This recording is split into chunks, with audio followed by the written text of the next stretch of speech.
দুর্ঘটনা রোধ কিংবা যানজট কমাতে রাজধানীতে এক এক সময় নেওয়া হয় এক এক ধরনের পদক্ষেপ। কোনো সময় বিআরটিএ, আবার কোনো সময় ডিএমপি কিংবা সিটি কর্পোরেশন। কিন্তু সব পদক্ষেপই যেন মুখ থুবড়ে পড়ছে। তাহলে কি সড়কের এই বিশৃঙ্খলা চলতেই থাকবে? মনিরুল ইসলাম মিন্টু রিপোর্ট।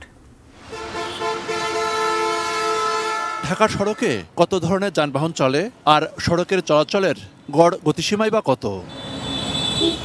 কোন সড়কে কোন বাহন চলতে পারবে আর কোনটি পারবে না মানা হয় না কোনো নিয়মই। আর লেনভিত্তিক চলাচল তো অগ্রাহ্যই। এরই মধ্যে সড়ক দুর্ঘটনা কমাতে গত ৮ মে দেশব্যাপী যানবাহনের গতিসীমা ঠিক করে দেয় সড়ক পরিবহন ও মহাসড়ক বিভাগ। কিন্তু গত 2.5 মাসে এর বাস্তবায়ন শুধু ঘোষণাতেই। এটা অন্যান্য যেগুলো অপরাধের শাস্তি যেভাবে প্রদান করা হয়, দণ্ড যেভাবে দেওয়া হয়, একই রকম মোবাইল কোর্টের মাধ্যমে শাস্তি বা দণ্ড দেওয়া হয়, আপনার পুলিশ কর্তৃক প্রসিকিউশন দেওয়া হয়, জরিমানা আদায় করা হয়, একইভাবে এটা বাস্তবায়ন হবে। যদিও এই গতিসীমা বিজ্ঞানসম্মত নয় বলছেন যোগাযোগ বিশেষজ্ঞরা। তারা মনে করেন গণপরিবহনের শৃঙ্খলা ফেরাতে ছোট যানবাহন নিয়ন্ত্রণ করতে হবে, গুরুত্ব দিতে হবে বাসকেই।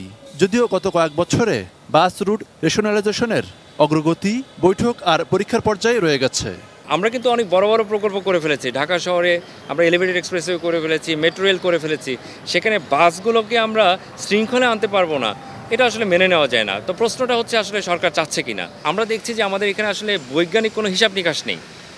বিআরটি অনেকটা ফ্লাড গেট ওপেন করে দিয়েছে, অবাধে আমার এখানে সড়কে প্রতিদিন ছোট ছোট যানবাহন, প্রাইভেট কার নামছে। তো সেইভাবে তো আমি অবকাঠামো বাড়াতে পারবো না। তাহলে আমার পলিসি লাগবে যে যানবাহনের সংখ্যাকে আমি কীভাবে নিয়ন্ত্রণ করব।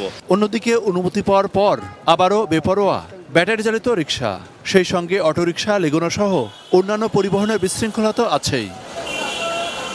একটি শহরের মোট আয়তনের 25 ভাগ সড়ক থাকার কথা, কিন্তু আছে মাত্র 8 ভাগ। এমন বাস্তবতায় করণীয় কি? ছোট ছোট গাড়িগুলো শহরকে একেবারে খেয়ে ফেলছে। আমরা যে বাস রুট রেশনালাইজেশন সেই আনিস সাহেবের সময় থেকে আমরা শুরু করেছিলাম, এটা যদি আমরা সত্যিকার অর্থে বাস্তবায়ন করে ফেলতে পারতাম, আমি আপনাদের মাধ্যমে বলতে চাই সারা জাতির সামনে যে there is no other option than bus route rationalisation. Monirul Islam Mintu, ATN news, Dhaka.